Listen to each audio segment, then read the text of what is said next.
right, welcome back, ladies and gentlemen, boys and girls, to the SkinCoin WCA tournament here. We have now entered the group stages, the round robin, whatever you want to call it here, of the format of the event. 8 teams here in this European/CIS region going to be competing for not only over a $50,000 prize pool here in the online event portion, but the top 2 teams actually advancing on to what will be a LAN finals taking place later this year. So really looking forward to having some fun here as we officially are getting these group stages now kicked off. We got two teams going at it that are pretty good at that. We got Vega Squadron out of course the CIS region going up against HellRaisers here in this best of 3. All these group stage matches will be best of 3.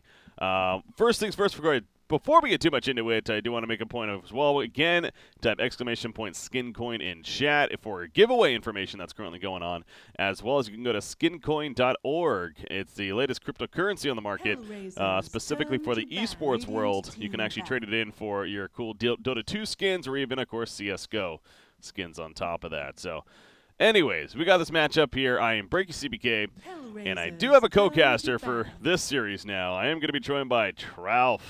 How's it going, TraLF? Hey, can you hear me? I just want to make sure real fast. Yes, I can hear you. Okay, good. Yeah, it should be fun. Thanks for having me. I'm excited to really see the differences because I've been casting and watching a lot of some of the NA games. I'm interested to see the differences in draft and what the teams in EU prioritize a bit more, so that should be fun. Yeah, I've actually gotten the chance to cast a couple days worth of this event especially, and just like you, I mean, I watch more North American Dota, of course, you know, being from the region, and I happen to have casted a lot of it throughout these last couple of weeks, so it's been a little bit of a transition. I mean, there's of course the typical heroes as we are seeing here that are picked up, but there's been a couple of other tweaks that specifically is heroes like Enchantress actually comes to mind where we're seeing a fair amount. So it's definitely something seeing the difference in drafts, but I gotta say so far these 2 drafts are looking pretty standard at this point. Yeah, Kunkka's really nice against the Bat Rider. You can X out the X the lasso, and just an overall good it's a good pairing support with AA. That's one of the great things about AA actually is there's actually a lot of forest supports that really work well with him. There's so many different ones, and basically anyone that has any sort of stun at all, and it's paired nicely with AA, just because AA just seems to have a lot of the damage output that you need from a 5-position support. It also lanes really well, has chilling touch, so you can take level 1 engagements. So it's a reason why it's so popular. Jakiro, hero that's really seen a big surge in the NA scene. So I don't know if it's played much as a core, but we've seen it in basically 1 through 5 in NA. I mean, you can pretty much see it anywhere, which is one of the strengths of the hero, especially if you pick it up early, because you're not really revealing a lot. Yeah, we, in fact, earlier today, in the first series I was casting to lead us into these group stages, we actually did see a core Jakiro, as you're getting at. It had the synergy with specifically a Faceless Void in that matchup. You know, you throw down the Macro Pyre on top of that, it does insane damage, and it really, especially when you get farm on this hero, I mean, he eventually even got an Ags later on in the game.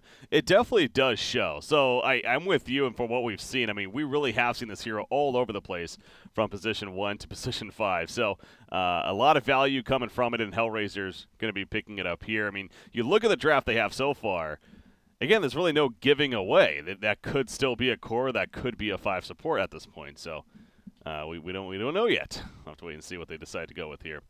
Yeah, and even if, you know, if they know it's a support, for example, you don't necessarily know what their lanes are going to be in terms of, are they going to go aggro, are they going to go safe lane? You can kind of put him anywhere, which is nice. So you're not revealing anything in that aspect. Another nice thing about Jakiro is that it's one of the few supports that has an experience gain talent early on, and it feels so nice. I mean, that feels nice, and then like a Witch Doctor, which isn't picked up as much, also has one, and man, you just skyrocket the levels, especially if your team saves the tomes for you after you get that experience talent. You level up so fast. So. Yeah, we see a hero like Jakiro kind of split pushing as well, so gets the experience that way. And they're going to go Lycan, by the way, with their 4th pick. That was the LC for Vega Squadron coming out first, but then the Lycan, a pretty quick response from HellRaisers here. So when it comes to the laning phase, I mean, even Jakiro obviously can take advantage of that Hal buff pushing in towers, but does Lycan make a lot of sense to you here? Somewhat.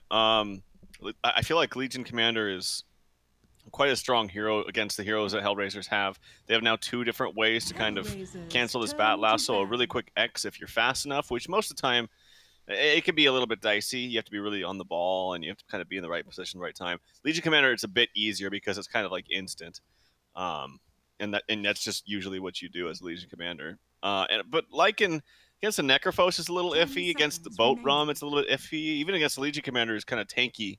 It's a bit iffy. It's very good against the Ancient Apparition, but that's kind of 1 out of 4. Yeah. So we'll have to wait and see. Again, it does kind of synchronize nicely with this push style lineup with Jakiro, but yeah, it is a bit odd.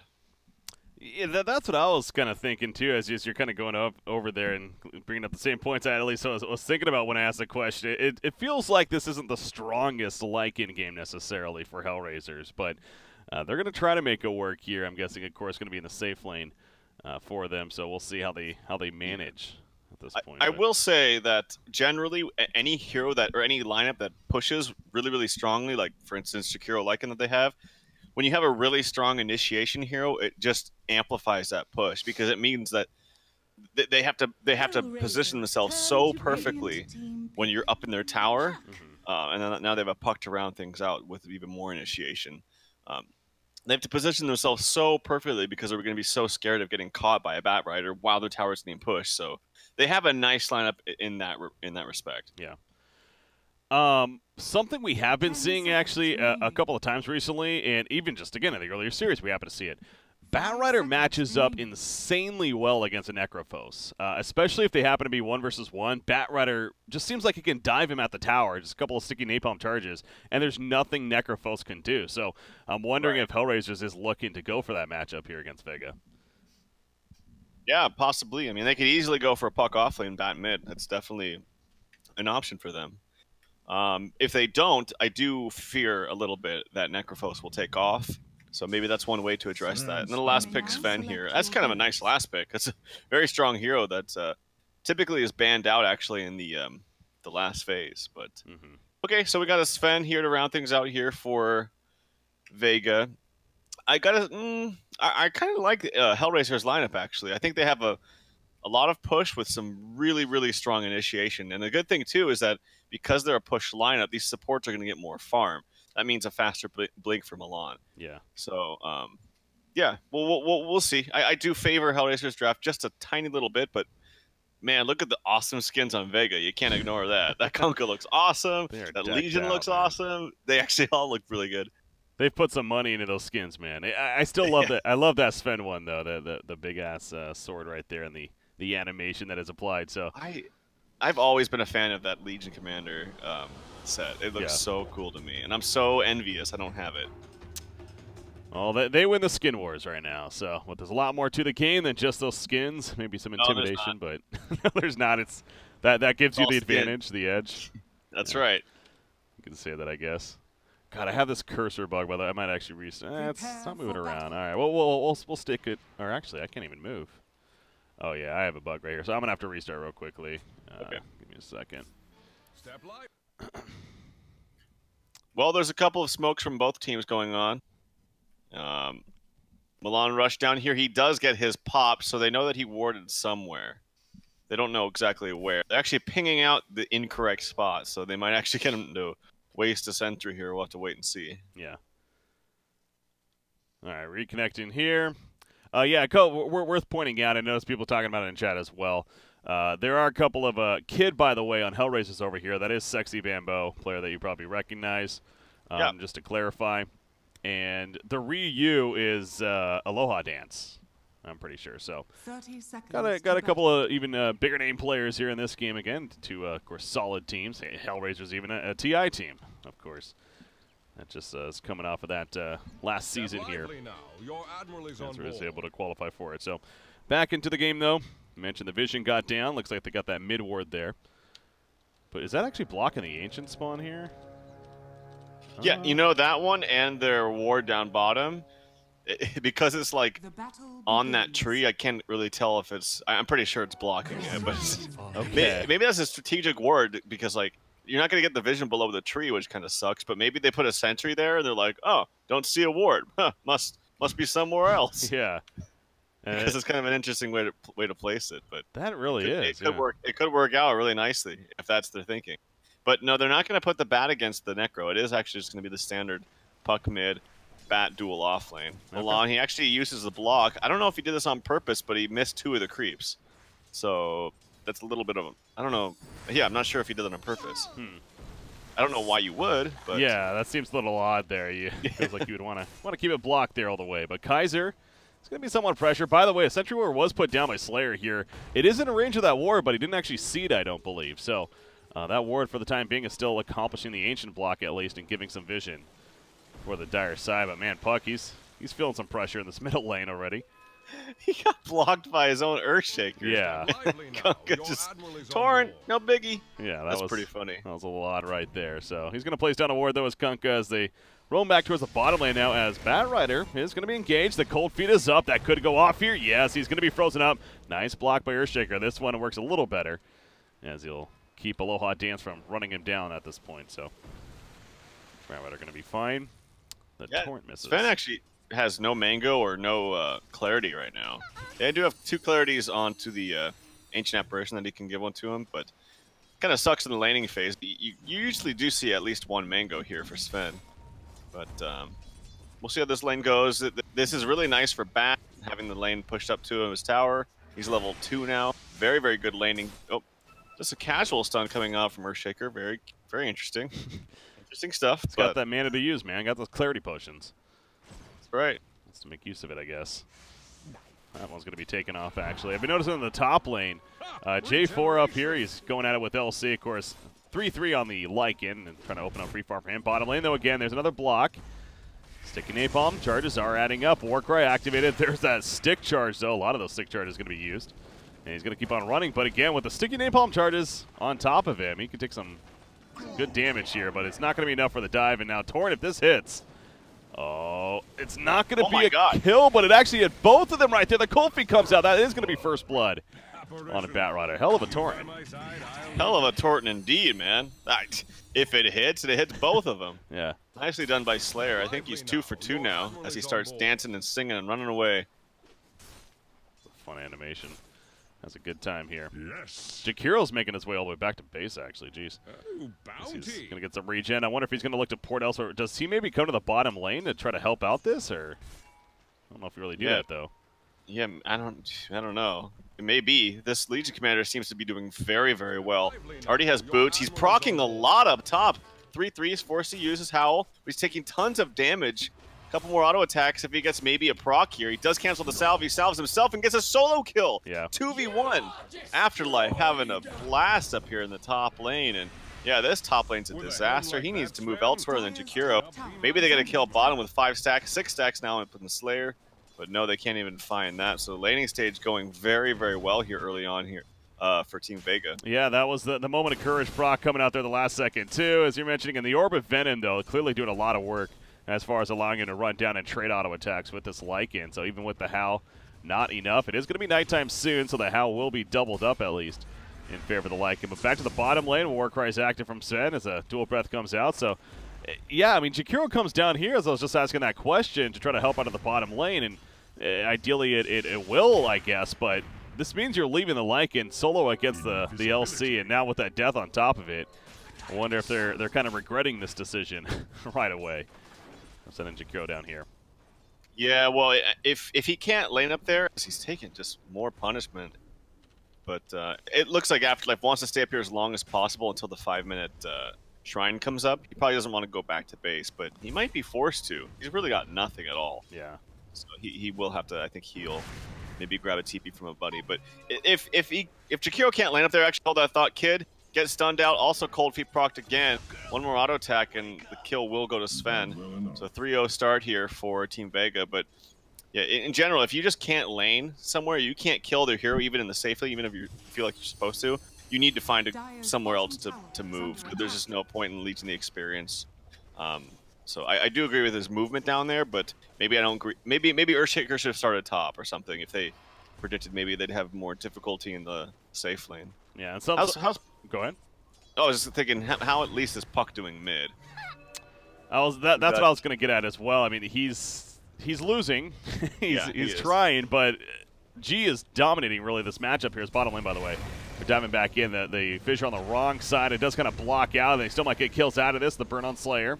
With that flame break and the auto attacks to follow are going to be enough. And Slayer indeed also going to fall dancing to his death right there in the trees. Always fun to see the Kunkos doing that. Yeah, back to the middle matchup, though. This kind of goes back to the point of, again, they could have sent Batrider here to try to match up against Necrophos and dominate him, keep him locked down, but they chose not to. And sure, now the bottom lane, a couple of kills is nice, but this Necrophos is going to start getting a hell of a start here. Yeah, I think this matchup is better for Necro. That's why I was saying I agreed with you. I liked the idea of having maybe perhaps the bat mid, but this is about what I'd expect from a Necro puck in terms of CS. At the very least, though, HellRaisers did get some nice kills bottom. They're making things kind of dicey here for the for Radiant. They don't want them just having a free laning stage for the Sven and letting him have a good time. Yeah. They aren't really winning top as hard as they'd like to, but at least, like you said, it's nighttime. 3-3, he's almost level 6. Speaking of level 6, now Afterlife is level 6, and he's really getting aggressive here. Yeah, I wonder right now, I mean, he would definitely need to use the overwhelming odds first probably and soften him up a little bit before he just goes straight in for a dual kill, but that's a possibility. You're going to have to look out for if you're the Lycan. Bottom lane, Milan running in again. He does take the Stormhammer, but he got the Fissure off. Kid, a.k.a. Sexy Bambos, charging in with that Firefly. 4 charges of Sticky Napalm now. There is a TP coming in from the LC, though, and he's going to be looking for that dual target. He finds one in Earthshaker. The Reaper Scythe on top of that. That's a 5-man rotation for Vega Squadron right there, and they get a dual victory. They get the kill. They get the Reaper Scythe. I mean, that works. That's worth it, I think, as far as the rotation goes. I'd say that's a big win for HR, actually. Oh, really? 5-man rotation. Yeah, I don't think that's worth it for Vega. I think now that you have some space for Puck, you have some space for the Lycan. They were both essentially losing their lanes, all for what the kill onto the Earthshaker. So I think that's something that HR can be happy with. That's a fair point. I think getting the dual victory does help a little bit, obviously, at least. But no, you're right. I guess Earthshaker being the kill target, it's not necessarily only level 2 himself, and maybe not worth it in the end as far as that rotation goes. But Batrider, he is going to take advantage of the massive stack going on top lane. Oh, he's probably dead. No ghost ship just yet, but the Torrent going to set up the duel. And there's he got the hell off right before. It's going to prevent the victory at least, so he does die, but yeah, minor win there. Yeah, that sucks though. That one feels really bad. That's your core. They still have other heroes farming on the map. So that one is a big win for Vega as they increase the lead 5-2. But yeah, Batrider, he did a good job farming up the jungle though, and he is going to be working towards a drums here, going the Tranquil Boots first. And gotta say, we've been seeing a lot of Batriders recently that have had high impact in these games. And right now, Sexy Bambo, he's or aka Kid, he's doing all right here. Obviously, it's been a difficult time in that bottom part as middle lane. Puck, he is going to commit the Dream Call for this. And speaking of, Kitty comes in. He does not have his lasso just yet. Lucifer goes through the Reaper Scythe, though, will drop Puck in return. And Kid went a little bit too far right here. The Stormhammer, that fissure block, it didn't even matter in the end. And actually, the duel up on Lycan. The cleave attack coming out with the God Strength. Triple kill for G. Oh, boy. This is looking really good for Vega now. Yeah, that was a really awkward chain of TPs. They initiated first with the coil, then they not only just one TP after the coil, but 2. So the second one's even delayed. That's usually the opposite way you want to do it. You just want to TP people in, then coil, but they really just forced it because G was just too far away. They're like, we got to go for this kill. We need to make something happen. Let's go mid. And it was just too forced.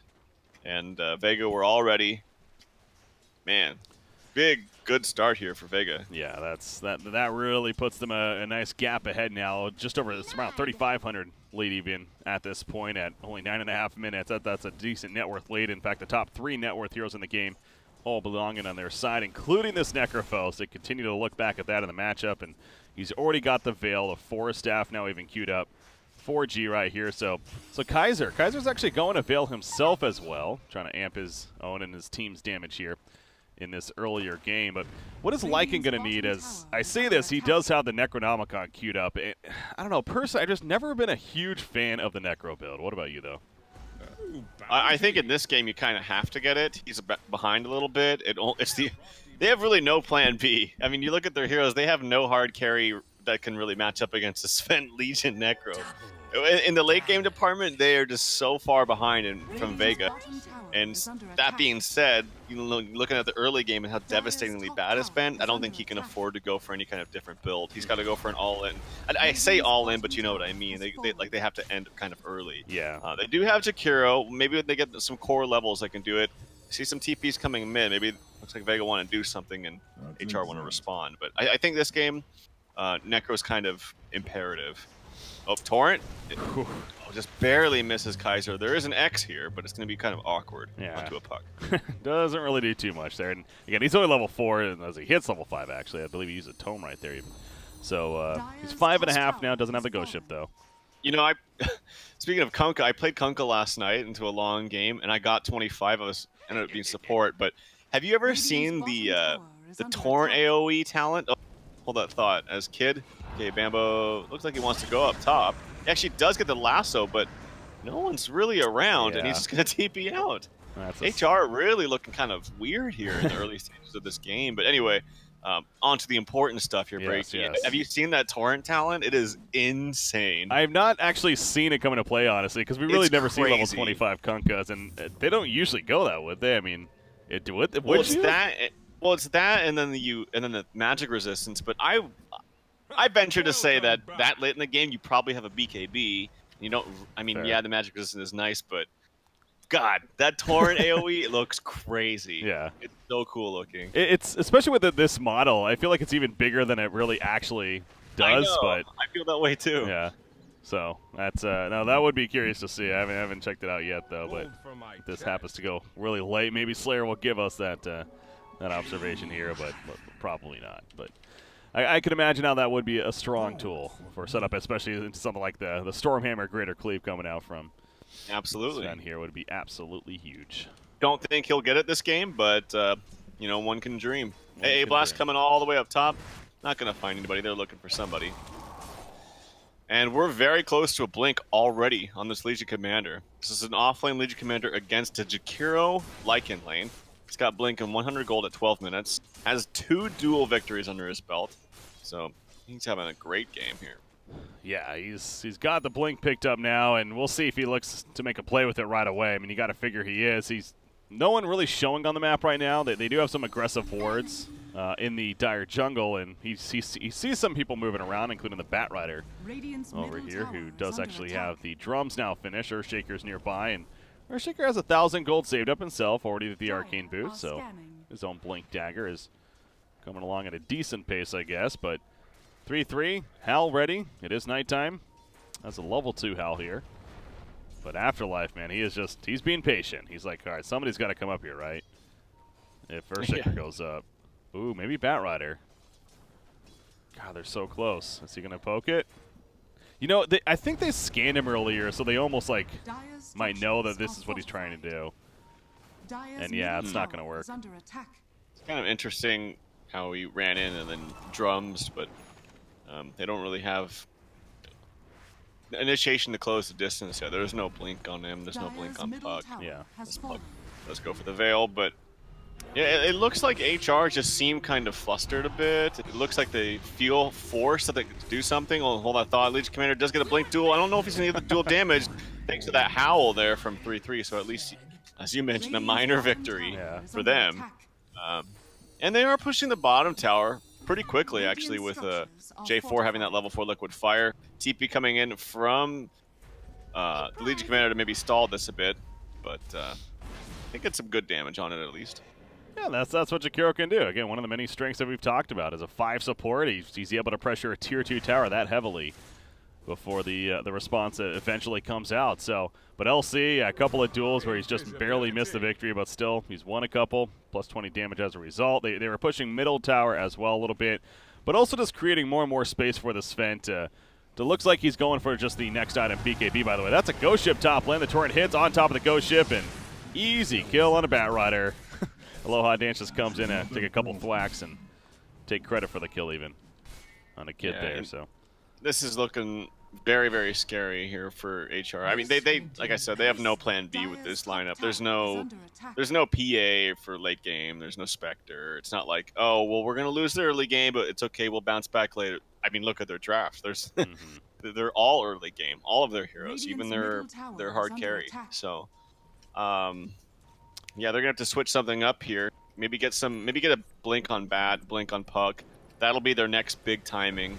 But if that fails, we could see an early one. We'll see. Well, Dream Coil catch. This is a chance here for the dire side to make up a little bit of room. Macropire burning through Sven as well. Off to the side. Last one. Legion Commander going to drag him onto the ledge, actually. So now Legion Commander, he's in an awkward spot right here. 3-3's coming in, but he can't hit him on the ledge. So I don't know what the plan was there as he gets Force Staff off of it. Flame Break pushes him back. Press the attack. He has a duel. He wouldn't dare use it right here, though. Ghost Ship comes out. He did not drink some rum, though. He was just out of range of it, but the Ghost Ship does finish off Earthshaker.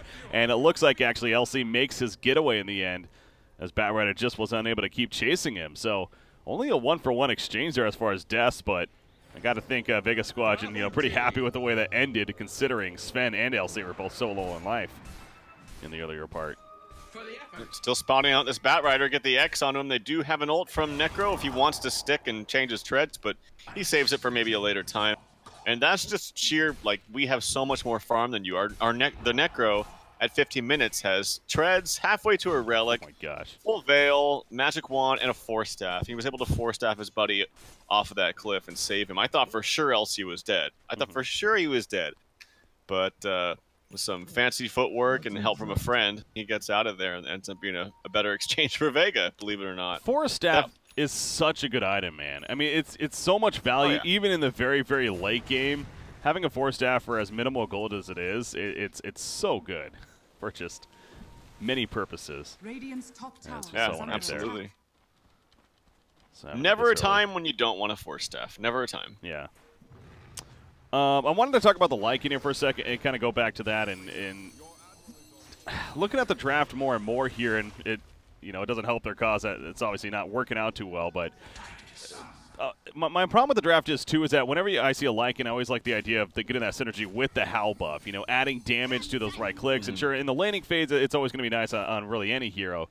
But they don't have that other right clicker. They went with a Puck as their middle option. They're offlane Batrider. They don't have that physical damage dealer that maybe would take advantage of the Howl buff nearly as much. So is that maybe a hindsight thing to say, or is that something that they should have thought about more in the draft here, you think? Yeah, well, I know. I also thought the Lycan, when he picked the Lycan, it was kind of weird for their draft. And I mean, it works nicely. I always think push works nicely with initiation. They had that with the Bat, but the Bat had such a bad time. I mean, he's 1-5-2, and it's going to be a very, very late blink. Even with these towers going down, it's just they're not able to supplement that nice pick of push with the initiation. So I still think that you don't necessarily need to draft a lineup around Howl, although it's nice because of how good it is. Yeah.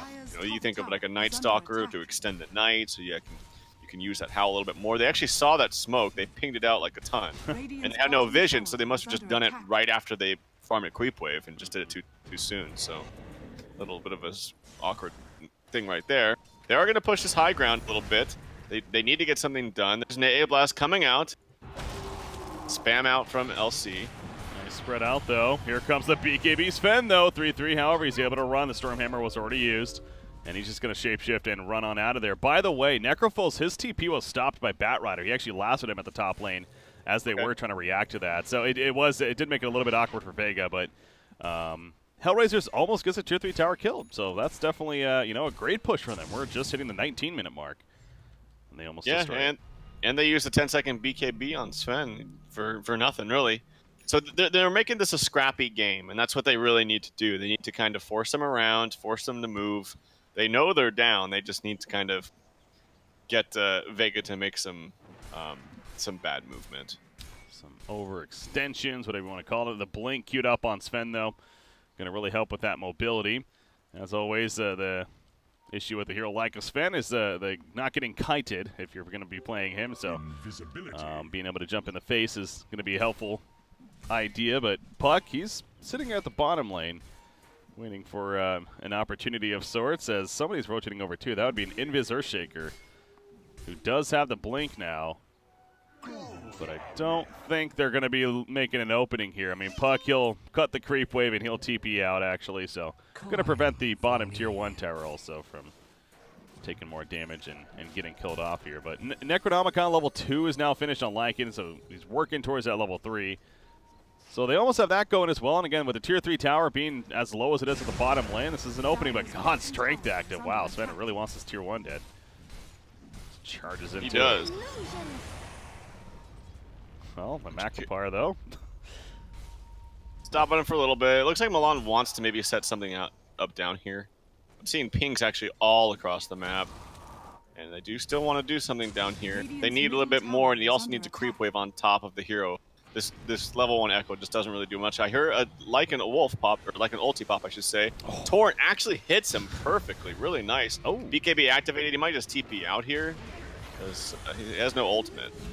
He is going to eventually TP out, and it should be fine. The Ghost Ship also coming through, but now Kunkka, he's not getting away from this. Oh, maybe he is. They blink in. Okay, the Enchant Totem. Yeah, Milan didn't have a fissure just yet. He stops the TP, and Slayer is finally dead. Okay, the Necronomicon actually kills him. Seemed like he was almost escaping right there, but they did lose Puck. In the meantime, up here, as near the bottom shrine, actually, he got picked off. So kind of 2 different fights taking place. And yeah, I believe that was a Reaper Scythe kill. Necrophos, yeah. By the way, the Radiance is almost here.